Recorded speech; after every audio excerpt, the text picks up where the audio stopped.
E aí pessoal, tudo bom com vocês? Professor Ítalo aqui mais uma vez. Essa é a continuação do vídeo sobre análise de velocidades, da disciplina Cinemática e Dinâmica de Mecanismos, em que nesse vídeo eu quero trabalhar o algoritmo em MATLAB, como nós já vemos utilizando lá desde a análise de posições, para solucionar as equações da nossa análise de velocidade do mecanismo 4 barras. Se você ainda não assistiu a aula teórica sobre análise de velocidades, eu sugiro que você volte, assista o vídeo para que a gente possa aplicar então aqueles fundamentos aqui no nosso algoritmo, beleza? Então a primeira coisa que eu vou fazer é abrir aqui o meu MATLAB. Eu vou deixar o algoritmo aqui que nós já estamos utilizando já pré-programado, né? Então nós vamos dar continuidade àquilo que a gente já vem fazendo. Nesse algoritmo nós já vimos que eu vou ter que realizar a identificação dos elos e juntas do meu mecanismo 4 barras. Então aqui eu tenho o comprimento dos elos, aqui eu tenho a posição das juntas no elo terra. Nós acrescentamos também alguns pontos de interesse. Nós vimos lá o ponto S, o ponto P e o ponto U, que possuem módulo e posição angular, respectivamente S delta 2, P delta 3, U delta 4. Isso também nós já vimos em vídeos anteriores. Nós vamos trabalhar com um mecanismo que pertence à classe 1 de Grashof. Aqui nós já definimos isso também. E para esse código em que eu quero acrescentar as velocidades,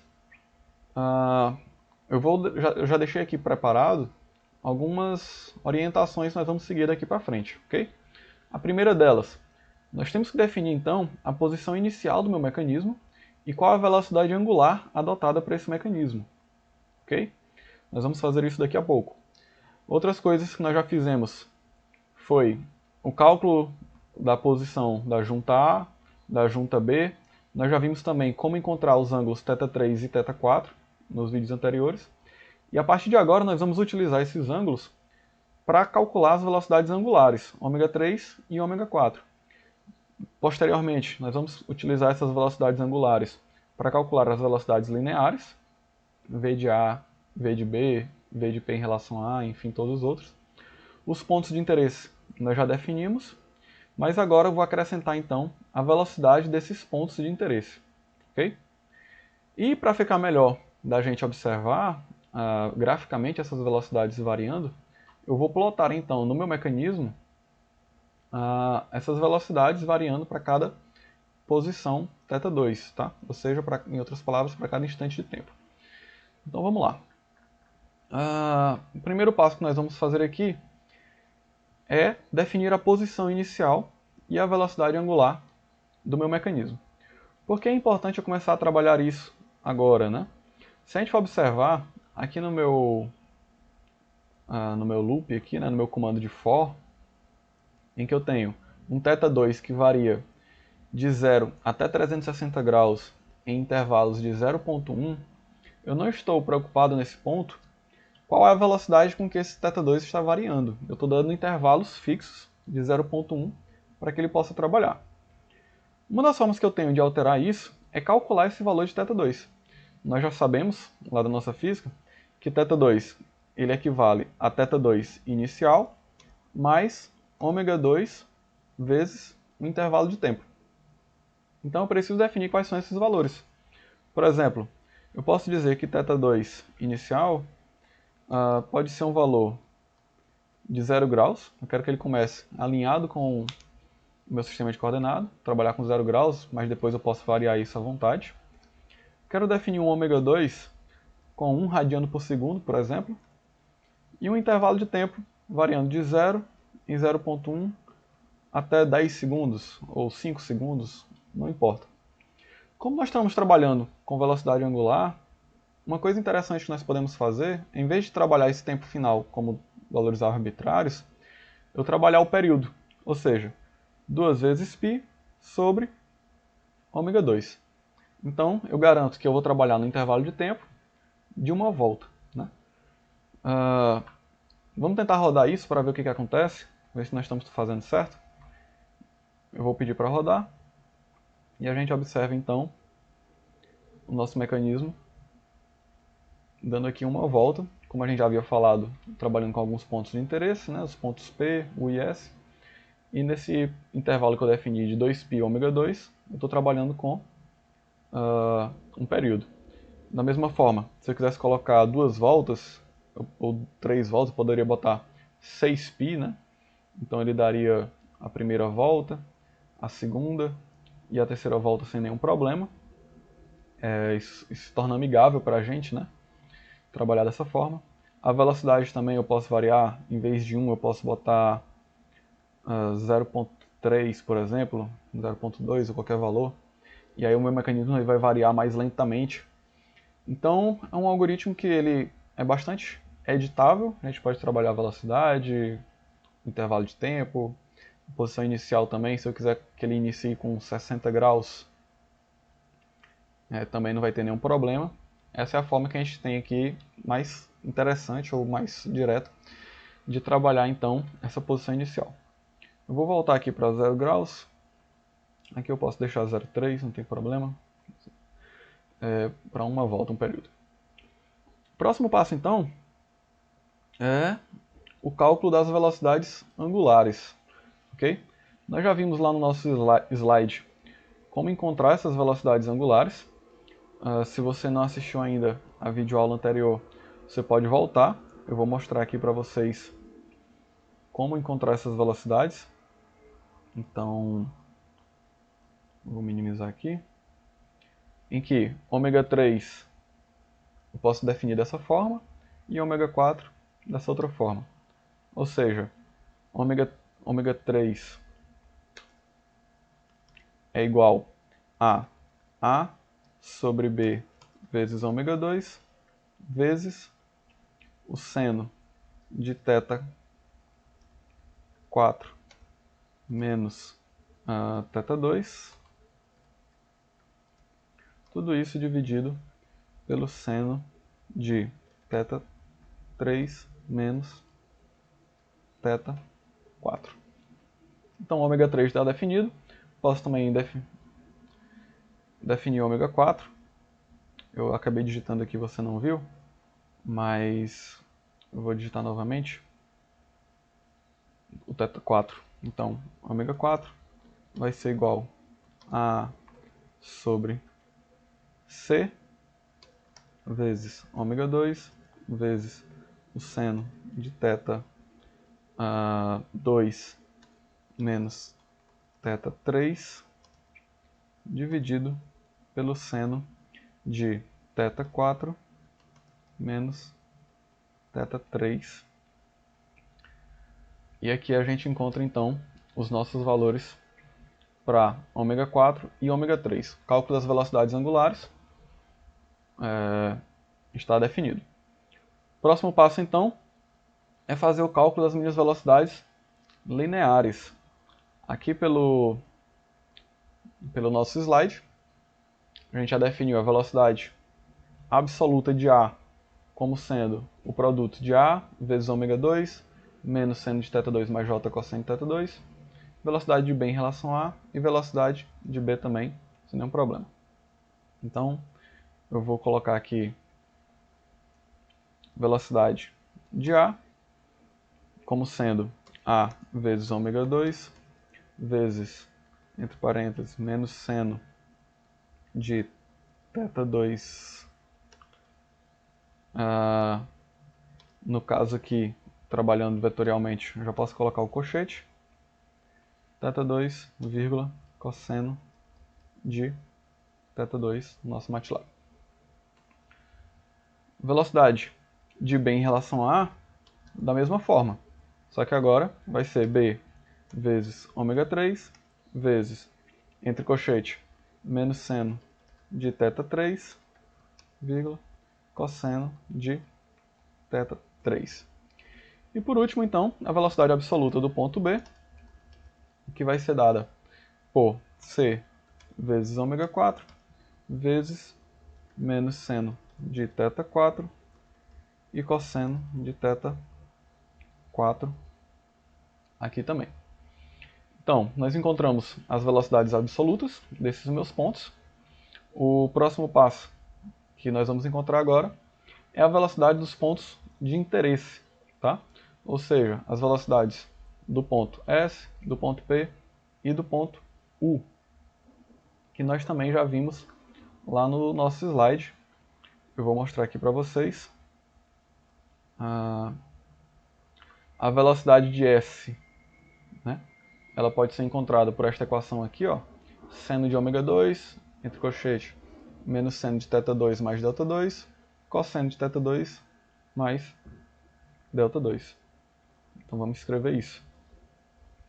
A velocidade de S vai ser S vezes ômega 2 vezes entre colchete menos seno de θ2 mais δ2 cosseno de θ2 mais δ2 também.